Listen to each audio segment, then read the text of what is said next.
कुंदावदात, कुंद पुष्प होता है, श्वेत वर्ण का पुष्प है, उसके समान श्वेत, कुंद के समान अवदात अर्थात धवल। चल चामर, चल चामर का अर्थ होता है जो चामर चल है, अचल नहीं है। उन चामरों से चारु शोभम, सुंदर है शोभा जिनकी अथवा जिसकी, क्योंकि भगवान के शरीर का वर्णन है।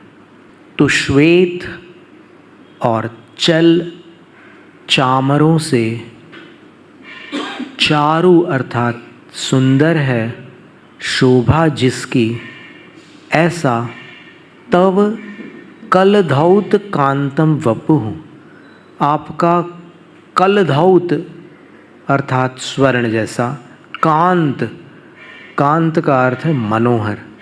तो सोने जैसा चमकीला अर्थ नहीं निकालना इसमें से, सोने जैसा कांत यानी मनोहर। वपुः आपका शरीर, विभ्राजते अत्यंत शोभित होता है। देखो, जिसकी शोभा उन चामरों के कारण अधिक वृद्धि को प्राप्त हो गई है, सुंदर हो गई है, ऐसा आपका स्वर्ण जैसा मनोहर शरीर विभ्राजते सुंदर लगता है। किसके समान? तो इतना सुंदर उदाहरण दिया आचार्य महाराज ने। आचार्य मानतुंग स्वामी कहते हैं, सुरगिरेः तटम इव। सुरगिरी का अर्थ है सुमेरु पर्वत, क्योंकि हमेशा वहाँ पर जन्माभिषेक करने के लिए देव लोग आते रहते हैं, इसलिए देवों को सुर कहते हैं और पर्वत को गिरी कहते हैं। तो जिस गिरी पर सुरों का हमेशा आवागमन बना रहता है वो सुरगिरी सुमेरु पर्वत कहलाता है। तो सुरगिरेः तटम इव, आपका शरीर सुमेरु पर्वत के तट के समान शोभित होता है उन चामरों के साथ। चामर को चामर भी कहते हैं, चमर भी कहते हैं और चंवर भी कहते हैं। च के ऊपर चंद्र बिंदी, चंवर। तो वो जो किनारा है शरीर का, उस पर आचार्य महाराज अपना ध्यान आकृष्ट कर रहे हैं कि कैसा है भगवान का शरीर, उसका जो किनारा तट जो है वो कैसा है। तो बोले सुरगिरेः तटम इव, सुमेरु पर्वत के तट के समान। विभ्राजते, आपका शरीर शोभित होता है। और सुमेरु पर्वत का तट कैसा है? उच्चैस्तटम, ऊंचा है, क्योंकि सुमेरु पर्वत 1,00,000 योजन का है। 1,000 योजन उसकी जड़ है, तो ऐसे ऊपर 90,000 योजन है, और अंतिम जो 40 योजन है वो उसकी चूलिका है। और चूलिका में 4 दिशाओं में 4 शिलाएं हैं, पांडुक शिला, पांडुकंबल शिला और 2 और शिलाएं हैं।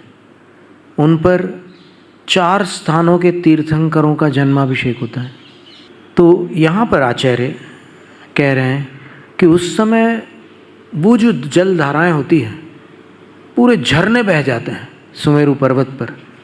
वो पीला सुमेरु पर्वत सफ़ेद हो जाता है, क्षीर सागर के जल की धाराओं से सफ़ेद हो जाता है।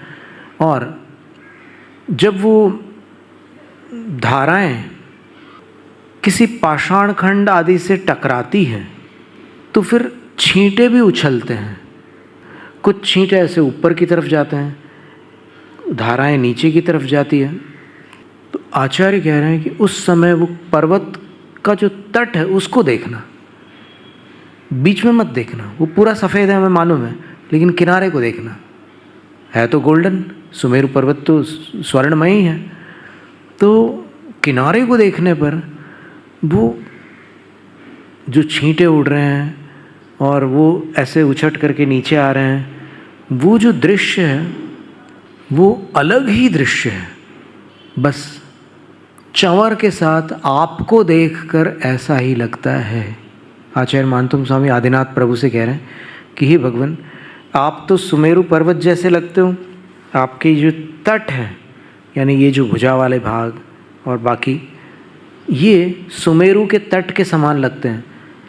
और वो सुमेरु पर जो अभिषेक काल में झरने बहते हैं, आपके आसपास जो चंवर हैं वो उन झरनों के समान लगते हैं। तो उससे आपकी शोभा वृद्धिंगत हो जाती है और अधिक सुंदर हो